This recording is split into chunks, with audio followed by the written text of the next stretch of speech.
I went to an NAACP, I think it was an NAACP, a fundraiser, in which I was a celebrity guest, and they had me at the dais. And one of the promoters came up and said, "Oh, Miss Nichols,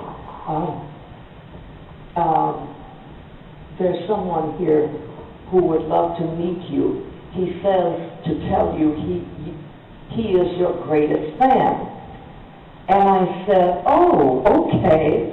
I thought it was somebody, their little kid, a little Trekkie. And so I turned in my seat, and before I could get up, I looked across the room, and coming at me is this beautiful brown face with a smile, radiant, and then Dr. Martin Luther King.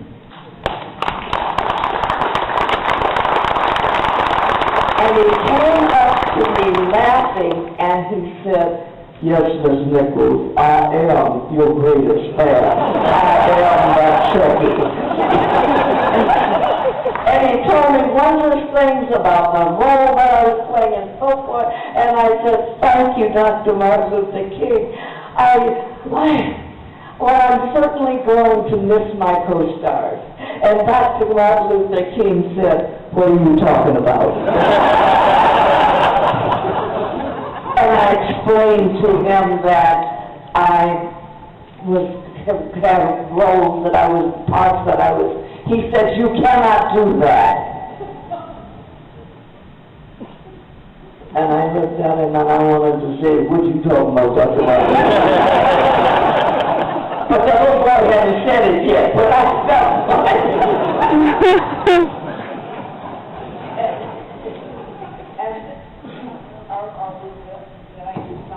boom, communication problem.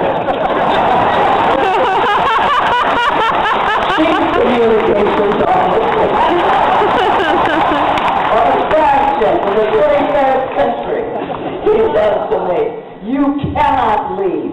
Do you know you have changed the face of television forever? You cannot abdicate. You do not have a black role. You do not have a female role. For the first time, people see us as we should be seen, as equals, as people of beauty and intelligence, and not just tap dancers or singers. You cannot, or servants, you cannot leave. We need you. You must go here." And, oh, he went on. "This is the first show that my wife, Coretta, and I will allow our little children to stay up late and watch. You are their hero.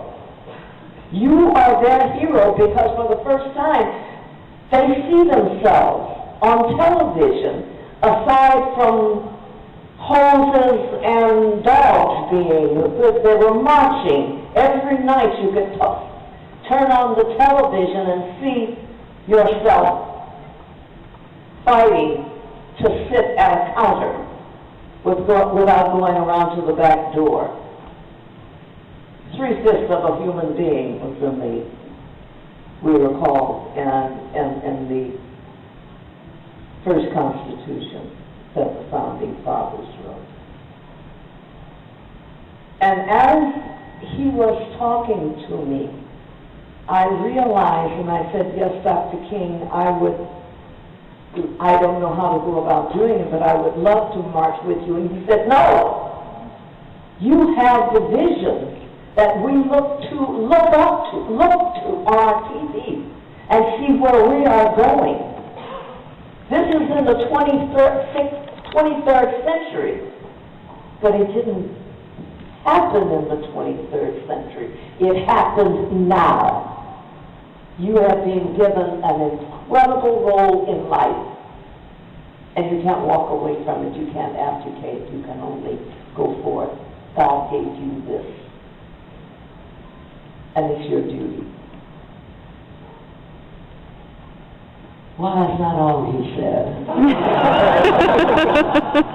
But I went back, I thought of nothing but that for that entire time. I went back to Gene Roddenberry and I told him what Dr. King had said about meeting him and what all that he had said. And he said, He just sat back, and he sat behind that same desk.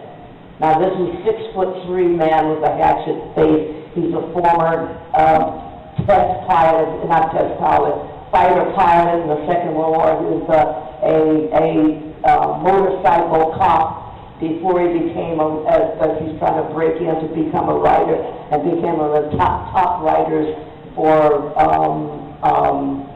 episodic television before he got the lieutenant, which I got my first guest star role in. And then he remembered and called my agent when the second pilot sold and said, "Where's Nichelle Nichols?" And my agent said, "Well, she's somewhere." I think I was in Europe. But he said, I wasn't in town. He said, "Find her and get her." My agent called me, and I said, "I'm not coming back. I'm having myself a ball. Everybody loves me. I'm singing. I'm doing all of these things. And I'm being considered, my career was moving beautifully and not interrupting it." And he said, "You get your little brown butt on that airplane. I'm sending you a first-class round-trip ticket. You better be here. And if you don't get this role, you can be back where you are in a week. And if you do get this role, I want my cotton picking money back." I have to say that was the best cotton picking money I ever paid. And the rest is history, you know.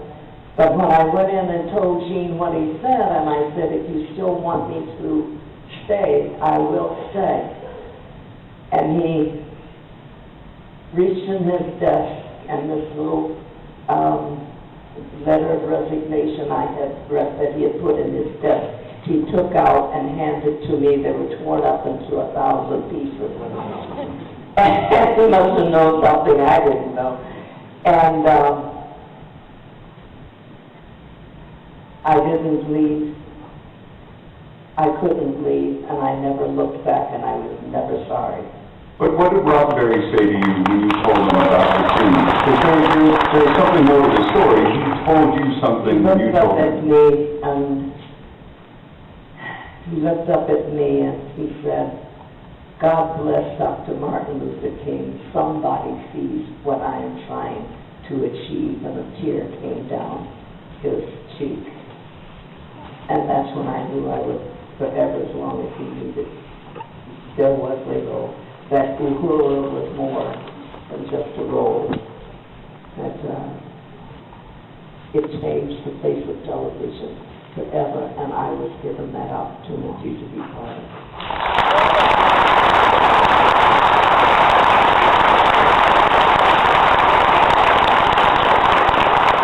He didn't give up on me with that. He didn't just trust that I would do that.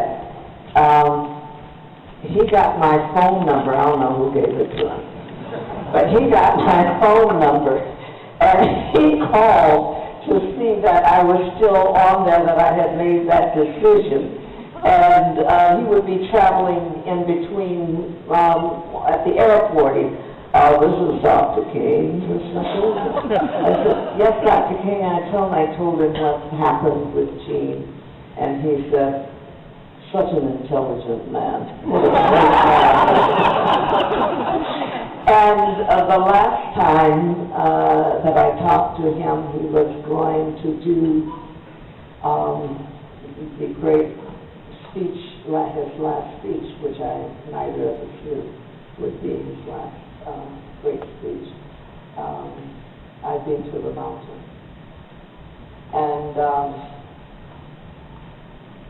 And to have been touched by and have your life changed by such an amazing human being, by two amazing human beings.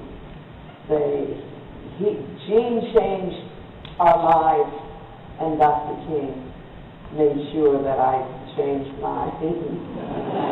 And I never looked back.